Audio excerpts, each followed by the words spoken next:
কাম করতে বিরাট কষ্ট লাগে। গরমে কাম করে শান্তি পাইতাছেন না? প্রচুর রোদ। স্বাধীনের পরে বিষম আকারের রোদ গেছে, খরান গেছে, খরানে গাছপালা পুড়ে গেছে, ধান ফসল পুড়ে গেছে।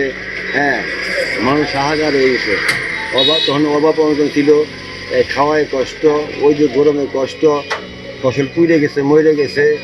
ওইরকম ধরনের আকার ইতি এখানকার আসছে।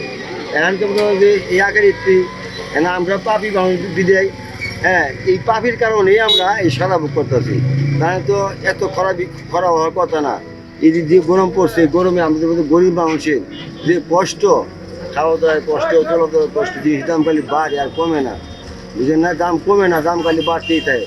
আমি গরিবের দিক কোনো কেউ চাই দেখে না। কাম করতে বিরাট কষ্ট লাগে। 3-4টা পোলাপান খাওয়াইয়ে মা বাপ কষ্ট করে ওই চাল ডাল আলু ভাত করে ওই খান নাকি ওই দেখুন তো কাম করেন না, যদি একদিন করে 7 দিনই কইতে হন নাকি। গরমে কাম করে শান্তি পাইতাছেন না? কামলাও পাওয়া গেছে না। প্রচুর গরম, ক্ষেত খোলা কাম করে শান্তি পাইতাছেন না। প্রচুর রোদ। খাসি নেদে খাসি খাওয়াইতে আছে।